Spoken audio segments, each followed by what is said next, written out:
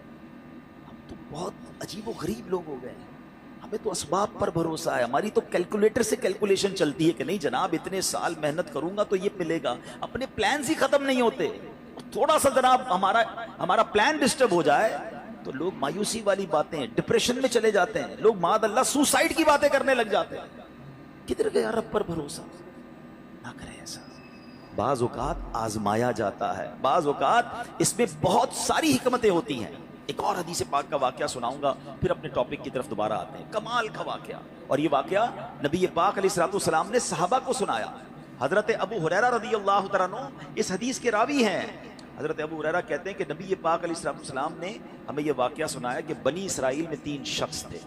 اب ذرا غور سے سنیے گا، ہم میں سے کئی لوگ ایسے ہیں جو پچھلے 5، 10، 15 سالوں میں اللہ نے ان کو بڑا عروج دیا ہے، اللہ آپ کو اور ترقی دے، آپ کے رزق حلال میں اللہ اور برکت دے، مگر غور سے سنیے گا۔ آقا علیہ الصلوۃ والسلام فرماتے بنی اسرائیل میں 3 لوگ تھے، اللہ کریم کو ان کی آزمائش مقصود ہوئی، ان کا ایگزامینیشن مقصود ہوا۔ وہ تینوں بندے کون تھے؟ اس میں ایک بندہ تھا جس کو برس کا مرض تھا، کوڑ کا مرض ہوتا ہے نا، ایک بندہ تھا جس کی آنکھیں نہیں تھی، نابینا تھا، اور ایک بندہ تھا جس کے بال ہی نہیں آتے تھے، گنجا تھا، اس کی تمنا بڑی تھی کہ بال آ جائے۔ تینوں کسی نہ کسی پرابلم، کسی کلیمٹی، کسی ڈیفیکلٹی میں تھے۔ اللہ نے ایک فرشتہ بھیجا ان کے پاس۔ سب سے پہلے فرشتہ گیا برس کے مریض کے پاس، جس کے جسم پر داغ تھے، عجیب و غریب اس کی جلد تھی، سکن تھی، لوگ اس سے دور ہٹتے تھے۔ اس نے برس کے مریض کو کہا کہ بھائی یہ بتاؤ تمہاری سب سے بڑی تمنا کیا ہے؟ وہ کہتا ہے میری سب سے بڑی تمنا یہ میری بیماری دور ہو جائے، لوگ مجھ سے دور ہو جاتے ہیں، میری باڈی پر عجیب عجیب قسم کے داغ ہیں۔ فرشتے نے دعا کی، اس کے جسم پر ہاتھ پھیرا، اس کی باڈی بالکل ٹھیک ہو گئی۔ کہا یہ بتاؤ تمہیں مال کون سا اچھا لگتا ہے؟ تو وہ بندہ کہتا ہے کہ مجھے جو ہے وہ اونٹنی بڑی پسند ہے۔ فرشتے نے اس کو ایک اونٹنی دی جو گابن تھی، بچہ دینے والی تھی۔ فرشتہ آگے چلا گیا۔ اب فرشتہ پہنچا دوسرے بندے کے پاس، اور وہ بندہ تھا جو گنجا تھا، اس کے بال ہی نہیں آتے تھے۔ فرشتے نے کہا تیری خواہش کیا ہے سب سے بڑی؟ کہتا بس میرے بال آ جائیں، اس سے بڑی کیا تمنا ہے؟ فرشتے نے اس کے سر پہ ہاتھ پھیرا، دعا فرمائی، اس کے بال آ گئے۔ کہ تجھے مال کون سا پسند ہے؟ تو اس نے کہا کہ مجھے جو ہے وہ گائے بڑی پسند ہے۔ اس کو ایک گابن گائے، بچہ دینے والی گائے دی۔ 3rd پرسن کے پاس فرشتہ گیا۔ وہ کون تھا؟ اندھا تھا، مادرزاد، بائی برتھ بلائنڈ۔ تیری کیا تمنا ہے؟ بولا میری تو زندگی میں ہے ہی اندھیرا، اللہ کرے میری آنکھیں آ جائیں۔ فرشتے نے اس کی آنکھوں پر ہاتھ رکھا، دم کیا، دعا کی، اس کی آنکھیں آ گئی۔ تجھے کیا چاہیے؟ کہا مجھے بکری بڑی پسند ہے۔ اس کو بکری دی جو بچہ دینے والی تھی، اور اس کے بعد وہ فرشتے نے برکت کی دعا دی، چلا گیا۔ اب اللہ کی شان دیکھی، اللہ نے ان تینوں کے مال میں خوب برکت دی، ہزاروں بکریاں ہو گئیں، ہزاروں اونٹ ہو گئے، ہزاروں گائیں ہو گئیں، یعنی اس زمانے کے وہ ملینر بلینر بن گئے۔ آفٹر سم ٹائم فرشتہ جاتا ہے اب وہ پہلے بندے کے پاس، برس کے مریض کے پاس، اور فرشتہ بھی اسی اپیرنس میں جاتا ہے، فرشتہ خود بھی برس کا مریض بن کے جاتا ہے، اور جا کر کہتا ہے بھائی مجھے کوڑ کا مرض ہے، ایک غریب مسافر ہوں، اللہ نے تجھے بڑا مال دیا ہے، ایسا کر کہ جو اتنی سارے تیرے پاس سینکڑوں ہزاروں اونٹ ہیں، مجھ غریب کو ایک اونٹنی دے دے۔ وہ بندہ کہتا ہے کہ یہ تو میں نے خود کمایا ہے، یہ تو سب میری ایفرٹ ہے، میرے تو باپ دادا کی میراث ہے۔ کہا یہ تجھے اللہ نے نہیں دیا؟ تو کچھ عرصہ پہلے غریب تھا۔ کہتا ہے نہیں کس نے کہا تجھے؟ میں تو پہلے سے ہی مالدار تھا، میرے تو فیملی کا یہ سارا مال ہے، یہ میں نے اپنی محنت سے کیا ہے۔ فرشتے نے کہا ٹھیک ہے، اگر تو سچا ہے تو ٹھیک ہے، اور اگر تو جھوٹا ہے تو اللہ تجھے پہلے جیسا ہی کر دے۔ فرشتہ دوسرے کے پاس گیا۔ اب کس کے پاس گیا؟ گنجے کے پاس۔ کہا بھائی میں بڑا غریب انسان ہوں، مسافر ہوں، تجھے اللہ نے بڑا مال دیا، اتنی گائے ہیں، ایک گائے مجھے دے دے، تو بھی تو غریب تھا کچھ عرصہ پہلے۔ کہتا کس نے کہا تمہیں میں غریب تھا؟ میں تو شروع سے مالدار ہوں، میرے باپ دادا کی جائیدادیں تھی، یہ تو میرا اپنا کمایا ہوا مال ہے، میں نے کیا ہے سب کچھ، میرے پاس کچھ نہیں ہے تجھے دینے کے لیے۔ ٹھیک ہے اگر تو صحیح کہتا ہے تو ٹھیک ہے، اگر جھوٹ بولتا ہے تو اللہ تجھے پہلے جیسا کر دے۔ اب فرشتہ تیسرے بندے کے پاس گیا جو اندھا تھا، پہلے آنکھ والا ہو گیا تھا۔ فرشتہ آنکھ بغیر کا بن کے اس کے پاس گیا کہ بھائی میری آنکھیں نہیں ہیں اور میں غریب بھی ہوں، تجھے اللہ نے اتنی بکریاں دی ہیں، کچھ مجھے بھی دے دے۔ پتہ ہے اندھا کیا کہتا ہے؟ سابقہ اندھا، سچی بات ہے، آنکھ والا تھا وہ، کہتا ہے بھائی ٹھیک کہتے ہو، میں تو پہلے اندھا تھا، میرے پاس تو کچھ بھی نہیں تھا، یہ سب میرے رب نے دیا ہے مجھے۔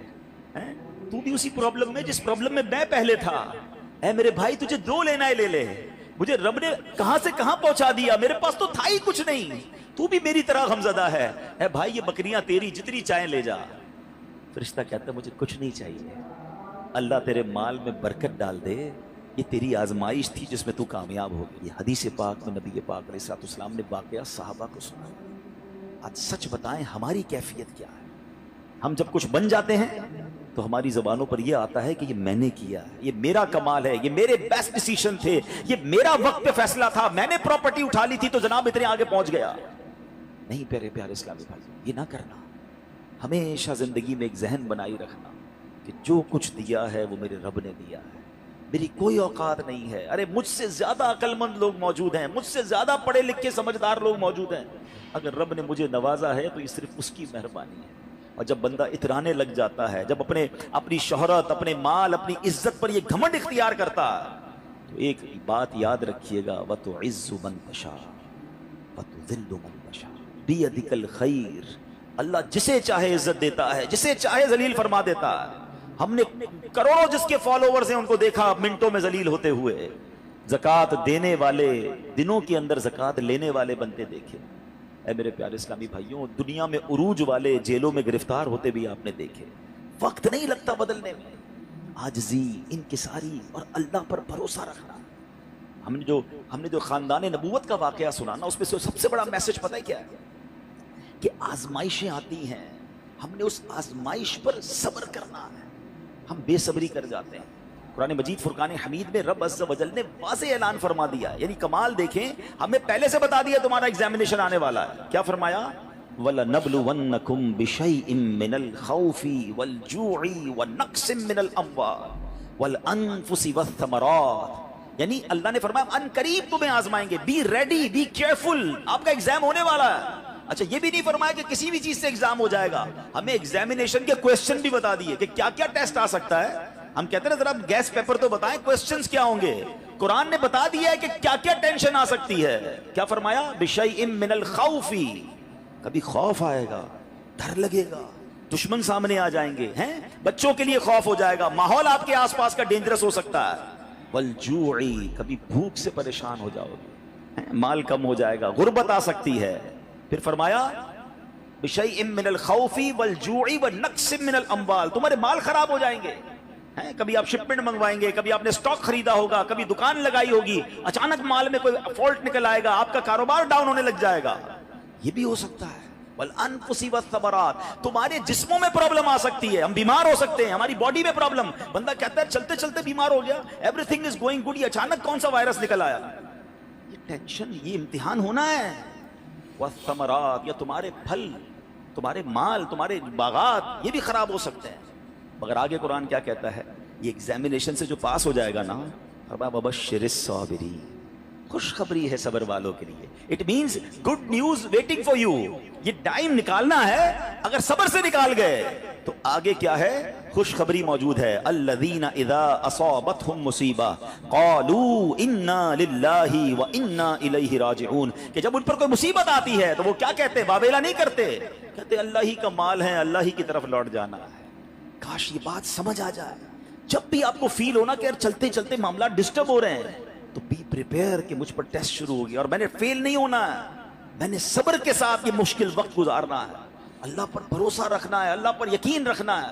اب ہمارا پرابلم یہ ہے کہ جب کسی کو کہو بھائی صبر کرو تو ساری دنیا کو بتا کر کہتے ہیں جناب صبر ہی تو کر رہے ہیں، یہ صبر نہیں ہے۔ آج کل ایک جملہ بڑا مشہور ہے، لوگ کہتے ہیں اللہ آپ کو صبر جمیل عطا فرمائے، صبر جمیل پر اجر عظیم عطا فرمائے۔ ان کو روک کے پوچھو بھائی صبر جمیل کس کو کہتے ہیں؟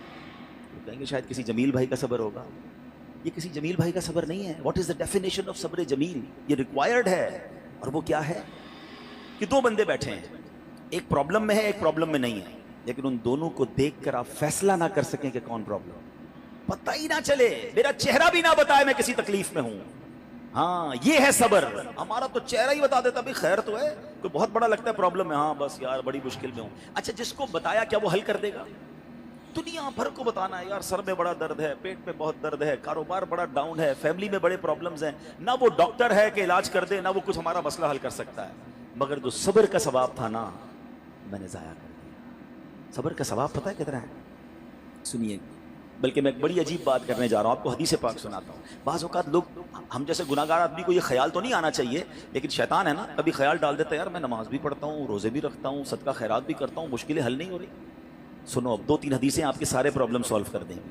حدیث پاک کا مضمون ہے، اللہ کے حبیب علیہ الصلوۃ والسلام فرماتے ہیں کہ اللہ جب کسی بندے سے محبت کا ارادہ فرماتا ہے اس پر آزمائشوں کی بارش بھیج دیتا ہے نا. عجیب بات ہے، اللہ مجھ سے پیار بھی کرے اور مجھ پر آزمائشیں بھی بھیجے. حدیث کا اگلا حصہ اس کو پراپر ایلوبریٹ کرتا ہے، ڈسکرائب کرتا ہے کہ مشیت الہی یہ ہوتی ہے. حدیث کا خلاصہ ہے کہ اللہ کی رضا یہ ہوتی ہے کہ اللہ بندے نے جو دنیا میں گناہ کیے ہیں نا، خطائیں ہو گئی ہیں میرے بندے سے، اس پر کچھ آزمائشیں بھیجوں، یہ صبر کرے تو پھر میری بارگاہ میں آئے تو اس کے سارے گناہ معاف ہو گئے ہوں، میں سے جنت میں داخل کر دوں. یعنی یہ آزمائشیں تو مجھے میرے گناہ معاف کروانے آ رہی تھی، میرے اللہ کی بارگاہ میں مجھے اللہ سے قریب کرنے آ رہی تھی، اور میں نے واویلا کر کے، میں نے شکوے کر کے وہ سارا ثواب ضائع کر دیا. ایک اور حدیث پاک سنیے.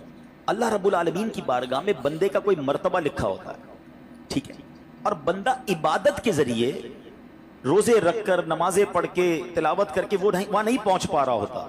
اللہ چاہتا ہے کہ یہ بندہ اس رینک تک پہنچ جائے. اللہ اس پر آزمائش بھیجتا ہے تاکہ میرا بندہ صبر کر لے تو اس کو وہ مرتبہ عطا ہو جائے. ہائے ہائے، یعنی آزمائش مجھ پر میرے رینک بلند کرنے، میرے درجے بلند کرنے آئی، اور ہائے میری بے صبری کہ میں نے وہ سب ثواب ضائع کر دیا. نہ کریں میرے پیارے اسلامی بھائی. مشکلیں آتی ہیں. اچھا پھر پتہ ہے پرابلم کیا ہے؟ ہمارا ایک اور بڑا ایشو ہے، ہم کسی کو مسکراتا دیکھتے ہیں، کسی کو اچھے کپڑے دیکھ لیتے ہیں، کسی کی بڑی گاڑیاں دیکھ لیتے ہیں، کسی کا بڑا گھر دیکھ لیتے ہیں، ہمیں لگتا ہے یار یہ کتنا مزے میں ہے، یار میں ہی اکیلا پریشان ہوں. یہ آپ کی بھول ہے. ایک بات یاد رکھیے گا، زندگی کی گاڑی مسائل کے پہیوں پر ہی چلتی ہے. امیر کے مسئلے اور ہیں، غریب کے مسئلے اور ہیں. شہرت جس کو ملی ہے نا اس کے پرابلمز اور ہیں، جو غیر معروف ہے اس کے پرابلم اور ہیں. زمانے میں ہر کسی کو کچھ نہ کچھ ایشو ضرور ہے. یہ نہ سمجھے کہ یار یہ اتنا مسکرا رہا ہے، کیا پتہ اس مسکراہٹ کے پیچھے کتنے دکھ چھپائے بیٹھا ہے. آپ یقین کریں، بلیو کریں، ایسا نہیں ہے کہ سب لوگ 100% خوشحال ہیں. پرابلم سب کے ساتھ ہوتے ہیں. ابھی میں کیا بتاؤں آپ کو، ہمارے پاس تو لوگ دعائیں کروانے آتے ہیں نا، ایسی پرابلم بتاتے ہیں کہ پیروں سے زمین نکل جاتی ہے. بعض اوقات ہم اتنے بڑے گھر میں جاتے ہیں، اس کی گاڑیاں کروڑوں روپے کی کھڑی ہیں، ان سے ملاقات ہوئی، وہ کہتے ہیں حضرت آپ سے ایک الگ سے دعا کروانی ہے. جب وہ بیچارہ اپنا مسئلہ بتاتا ہے نا، ہمیں لگتا ہے یار ہمارا تو غم ہی کچھ نہیں ہے، یہ کتنی بڑی آزمائش سے گزر رہا ہے، کتنی بڑی پرابلم سے گزر رہا ہے. میں آج کی آپ کو مثال دیتا ہوں. ایک ہمارے بہت اچھے بھائی تھے، آج سے کچھ عرصہ پہلے انہوں نے ہمیں ایک ماشاءاللہ پراپرٹی دعوت اسلامی کے لیے، بچیوں کے مدرسے کے لیے دی، اور اس کے چند دنوں بعد ان کا وصال ہو گیا. ان کو بیچاروں کو کینسر تھا. میں ان کے گھر پہ دعا کرنے گیا. ان کے بیٹے نے مجھ سے جب گلے لگانا تو بیٹا رونے لگا. اچھا میں سمجھا کہ بیچارہ اپنے والد کو یاد کر کے رو رہا ہے، ظاہر ہے 16 دن پہلے انتقال ہوا. اندر گئے، دعا کی، اس کے بعد میرے کان میں کہتا ہے کہ عبدالرحیم بھائی اس وقت میری زوجہ ہاسپٹل میں ہے. میں نے کہا کیا ہو گیا؟ کہ میری وائف کو بلڈ کینسر ہو گیا. والد کا کینسر میں انتقال ہوا ہے. اللہ نے بڑا نوازا ہے ان کو، جیولرز ہیں. لیکن میں یقین کریں، میں آپ کو سچ بتا رہا ہوں، میں گاڑی میں بیٹھ کے میں بھی رونے لگا، کیونکہ وہ بندہ جب مجھے چھوڑنے آیا نا پھر میرے گلے لگ کے رو رہا تھا. میں سوچنے لگا یار کتنا دکھ ہے لوگوں کو، اللہ نے کتنی بڑی ہم پر مہربانیاں کی ہیں. اگر مجھے کوئی بڑی بیماری نہیں ہے، میرے بچے میرے ساتھ ہیں، میری فیملی میرے ساتھ ہے، نہیں چاہیے یار دنیا کے سارے اللہ تللے نہ ملے اتنی ساری لگژریز، صحت سے بڑھ کے کچھ نہیں ہے، مگر ہمیں اس کی قدر ہی نہیں ہے، ہمیں اس کی کوئی اہمیت کا اندازہ ہی نہیں. پوچھو ان سے، کروڑوں روپے ہیں مگر علاج نہیں ہو پا رہا. ڈاکٹر بعض اوقات مایوس کر دیتے ہیں. کتنا تکلیف میں ہیں لوگ، اور ہم ہیں کہ چھوٹی چھوٹی باتوں پر بے صبری. صبر تو کریں، اللہ کی رضا پر راضی تو رہیں. میں نے آپ کو خاندان نبوت کا واقعہ سنایا، ارے کھانے کو کچھ نہیں ہے مگر شکوہ نہیں. کاش یہ بات ہمیں سمجھ آ جائے اور ہم ہر حال میں اللہ کا شکر ادا کرنے والے بن جائیں. اور ایک اور میں آپ کو بات بتاؤں، ہم جو دنیا والوں کو بتاتے ہیں نا ہوتا کچھ نہیں ہے اس سے. مت بتایا کرو دنیا والوں، صحیح بتا دو، مت بتایا کرو، اپنے غم مت بتایا کرو، ثواب بھی چلا جاتا ہے. اور بعض اوقات یہ دنیا والے نا ہمارا مذاق بھی اڑاتے ہیں. ہم جب کسی کو اپنا پرابلم بتاتے ہیں نا ہمارے سامنے تو بڑے اچھے بنتے ہیں کہ اچھا ٹھیک ہے میں کرتا ہوں کچھ، بعد میں جا کے دنیا میں باتیں کرتے ہیں، آیا تھا میرے پاس، اس کا یہ مسئلہ ہے، ہاں باتیں بڑی کرتا ہے، بڑی پرابلم میں ہے. کیوں بتاؤں میں دنیا والوں کو؟ وہ نعت کا شعر ہے نا، کسی کا احسان کیوں اٹھائیں، کسی کو حالات کیوں بتائیں، کیوں بتاؤں میں دنیا والوں کو مجھے کیا غم ہے نا. میرے آقا سلامت رہے ہیں، اللہ کے حبیب علیہ الصلوۃ والسلام ہیں، اور رب عز و جل کی بارگاہ ہے، میں ادھر عرض کروں نا. کسی کا احسان کیوں اٹھائیں، کسی کو حالات کیوں بتائیں، آقا تم ہی سے مانگیں گے تم ہی دو گے، تمہارے در سے ہی لو لگی۔ ہاں اللہ رسول کی بارگاہ میں عرض کیا ادھر آنسو بہاؤ، نہ بتاؤ دنیا والوں کو۔ ایک اور کمال کا شعر ہے کہ دنیا والے تو درد دیتے ہیں، دنیا والے تو درد دیتے ہیں، زخمی دل کی دوا مدینہ ہے۔ تو جب دنیا والوں نے کوئی ہمارا بھلا کرنا بھی نہیں، نہ ان کے ہاتھ میں ہے، شفا دینے والی ذات میرے رب کی، برکت دینے والی ذات میرے رب کی، تو اللہ سے ہی باتیں کرو نا۔ تو آج سے یہ ذہن بنا لے میرے پیارے اسلامی بھائی، مشکل آنی ہے تو صبر کے ساتھ وہ وقت گزارنا ہے، اللہ کی رضا پر راضی رہنا ہے۔ وہ بڑا کریم ہے، وہ اپنے غیب کے خزانوں سے آپ کو عطا فرمائے۔ توجہ بیان کی طرف رکھیے گا۔ اور اب آتے ہیں اس پورے واقعے سے ایک اور خوبصورت بات جو ہمیں سیکھنے کو ملی، اور وہ بات کیا ہے کہ نبی پاک کے خاندان کی سخاوت کیسی تھی۔ مولا علی شیر خدا کے پاس صرف 6 درہم تھے، آپ نے وہ سب کے سب دے دیے، مگر آج حال یہ ہے کہ لوگ اپنی زکوٰۃ ادا نہیں کرتے۔ آج زکوٰۃ لوگوں کو بھاری پڑنے لگ گئی ہے۔ جب کیلکولیٹ کرتے ہیں کہ جناب کروڑوں روپے زکوٰۃ، تو اس کے بعد ان کو بھاری لگتی ہے۔ نہ کریں ایسا، یہ زکوٰۃ مال کا میل ہے، اور اگر یہ مال کا میل آپ کے مال سے جدا نہ ہوا تو یہ آپ کے مال کو بھی میلا کر دے گا۔ ایک بات یاد رکھیے گا، سرکار دو عالم صلی اللہ تعالی علیہ وسلم کا یہ فرمان ہے، اپنی زکوٰۃ ادا کر کے اپنے مال کو مضبوط قلعوں میں قید کر لو۔ اگر میں اور آپ چاہتے ہیں نا کہ میری آپ کی پراپرٹی سیکیور رہے، ہمارے مال و اسباب سیکیور رہے، تو حدیث پاک میں تو فارمولہ موجود ہے کہ اپنے مال کو زکوٰۃ دے کر مضبوط قلعوں میں قید کر لو۔ لیکن یہاں زکوٰۃ دینے کے لیے تیار نہیں لوگ، لمسم نکال دیتے ہیں، کیلکولیٹ نہیں کرتے۔ یاد رکھیے یہ مال ہی عذاب بن جائے گا اگر آپ زکوٰۃ پوری ادا نہیں کرتے۔ اگر ہمارے پاکستان میں سارے سرمایہ دار کچھ نہ کریں، اپنی زکوٰۃ پوری ادا کر دیں، سارے زمیندار اپنی زکوٰۃ پوری ادا کر دیں، آپ اپنی آنکھوں سے دیکھیں گے کہ غربت کتنی جلدی ختم ہوتی چلی جا رہی ہے۔ میں نے ایک بار کیلکولیشن کی، ذرا سنیے گا۔ پاکستان زرعی ملک ہے، ٹھیک ہے، اور اس کی زراعت کی جو کیلکولیشن ہے وہ انٹرنیٹ پر موجود ہے، you can search your self. آپ چیک کر لیں کہ 2023 میں پاکستان کی ٹاپ 20 کراپس کون سی ہوئی ہیں، آپ انٹرنیٹ پر خود ڈھونڈ لیں، آپ کے سامنے اس کراپ کی کیلکولیشن بھی آ جائے گی کہ اتنے ملین ٹن، اتنے جناب کروڑ کیجی جو ہے وہ گندم ہوا، تو کاٹن ہوا، تو فروٹس ہوئے، تو شوگر ہوئی۔ پاکستان کو اللہ نے بڑا نوازا ہے۔ شریعت کا حکم کیا ہے؟ جس اللہ رسول کی ہم بات کر رہے ہیں، جس اسلام کو ہم نے قبول کیا ہے، شریعت کا حکم یہ ہے کہ اگر آپ کی فصل اگتی ہے تو اس فصل میں اگر بارش کا پانی ہے اور آپ اپنا پانی پرچیز نہیں کر رہے اور صرف بارش سے آپ کی فصل اگ رہی ہے، تو جتنی فصل اگی 10% عشر کیا کہتے ہیں 10ویں حصے کو، وہ آپ نے نکال دینا ہے اللہ کی راہ میں، وہ غریبوں کا حق ہے، وہ زکوٰۃ ہے زمین کی۔ اور اگر آپ پانی ٹیوب ویل وغیرہ سے لیتے ہیں، پیسوں سے خریدتے ہیں، تو 5%۔ آپ بلیو کریں، میں بیٹھا کیلکولیٹر لے کر کہ پاکستان کی ٹاپ 10 کراپس کتنی ہوتی ہیں، اس کی مالیت کتنی ہے، اس کی ویلیو کتنی ہے، وہ میں نے بنائی اور اس کا 5% لگایا جو دینا ہی دینا ہے۔ آپ یقین کریں وہ بھی خربوں روپے میں بن گیا۔ یہ خربوں روپے کہاں ہیں اگر ہم زکوٰۃ دیتے تو؟ کتنے غریبوں کا بھلا ہو جاتا، کتنے گھر خوشحال ہو جاتے۔ اچھا یہ تو صرف زمین کی زکوٰۃ ہے، پراپرٹیز کی زکوٰۃ اربوں خربوں روپے کے لوگ مالک ہیں، مگر جب کیلکولیٹر چلاتے ہیں نا، ہوئے ہوئے ہوئے زکوٰۃ جناب 10 کروڑ روپے بن جائے گی، تو پھر بھاری لگتی ہے۔ اللہ کے بندے، اللہ نے 4 ارب دیے ہیں تو 10 کروڑ زکوٰۃ ہے نا، ٹینشن کائے کی ہے؟ شکر ادا کرو، اللہ نے دینے والا بنایا، مانگنے والا نہیں بنایا۔ مگر آج زکوٰۃ بھاری پڑ گئی ہے۔ آپ کو پتہ ہے قارون کیوں دھسایا گیا تھا؟ قارون یہ حضرت موسیٰ کا کزن تھا، یہ تورات کا عالم تھا اور بڑا عالم دین تھا، مگر جب حضرت موسیٰ نے اس کو زکوٰۃ کا حکم دیا نا، اس کے پاس کتنے پیسے تھے کہ قرآن کہتا ہے اس کی خزانوں کی چابیاں ایک جماعت لے کر چلتی تھی، خزانے نہیں، صرف کیز آف دا ٹریجر، اتنا خزانہ تھا۔ مگر کیا ہوا یہ کہ جب حضرت موسیٰ نے اس کو کہا، اچھا اس زمانے پتہ زکوٰۃ کتنی تھی؟ ابھی تو 100 پہ 2.5 ہے نا، 1000 پہ 1۔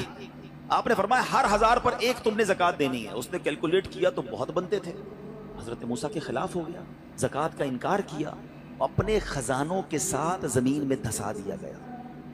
پلیز خدا کے واسطے اس آواز کو سب مل کر آگے بڑھائیں۔ میں تو یہ سمجھتا ہوں جس طرح ہم نماز کی بات کرتے ہیں کہ نماز پڑھو، زکوٰۃ دیں، بے شک کسی کو بھی دیں، جو حقدار ہے اس کو دیں، مگر زکوٰۃ پوری دیں۔ پاکستان خوشحال ہو جائے گا، غریبوں کا بھلا ہو جائے گا۔ لیکن زکات جس کی ہزاروں لاکھوں میں ہے شاید وہ نکال دیتا ہے، مگر جب زکات کروڑوں میں ہو رہی ہے تو لوگوں کے دلوں پر بوجھ بنتی جا رہی ہے۔ اس کو بوجھ نہ بننے دینا۔ میں ایک دعا کرتا ہوں آج، اگر آپ کو لگے تو آپ بھی آمین کہہ دینا۔ اپنے لیے تو میں کئی بار یہ دعا کرتا ہوں کہ یا اللہ مجھے وہ مال نہ دینا جس کی زکات مجھ پر بھاری ہو جائے۔ کہو آمین۔ یا اللہ وہ مال دینا کہ میں خوش دلی سے تیری راہ میں زکات دوں۔ اچھا یہ بھی بڑا ایشو ہے، پیسے نکلتے ہیں تو بھاری بڑے پڑتے ہیں۔ اللہ فرماتا ہے تم اس وقت تک بھلائی کو نہیں پہنچ سکتے جب تک اپنی پیاری چیز راہ خدا میں خرچ نہ کرو۔ آپ بہترین خرچ کرو نا، اللہ آپ کو اس سے زیادہ عطا فرمائے گا۔ اچھا جب بھی کیلکولیٹر، دیکھیں کچھ چیزیں کیلکولیٹر سے کیلکولیٹ ہوتی ہیں، مگر اللہ کی راہ میں جو خرچ کرنے والا معاملہ ہے نا وہ رحمت کے کیلکولیٹر سے کیلکولیٹ ہوتا ہے۔ وہ میرے اور آپ کے کیلکولیٹر سے کیلکولیٹ نہیں ہوگا۔ آپ حساب کریں گے کہ یار مولانا صاحب کہہ رہے ہیں اللہ کی راہ میں خرچ کرنے سے مال کم نہیں ہوتا، کروڑ روپے ہیں 2.5 لاکھ زکات دوں گا تو 97.5 بچ گئے، یہ تو کم ہو گئے۔ آپ اس کو کہیں نوٹ کر لیجئے، اگلے سال آپ کروڑ روپے کی زکات نہیں دے رہے ہوں گے، آپ اس سے زیادہ کی زکات دے رہے ہوں گے۔ یہ کیسے؟ جو بھی زکات دیتا ہے آپ اس کو پوچھ لیجئے، ہر سال اس کی زکات بڑھتی ہے۔ کیوں بڑھتی ہے بھائی؟ زکات تو کم ہو، پیسے کم ہونے چاہیے تھے۔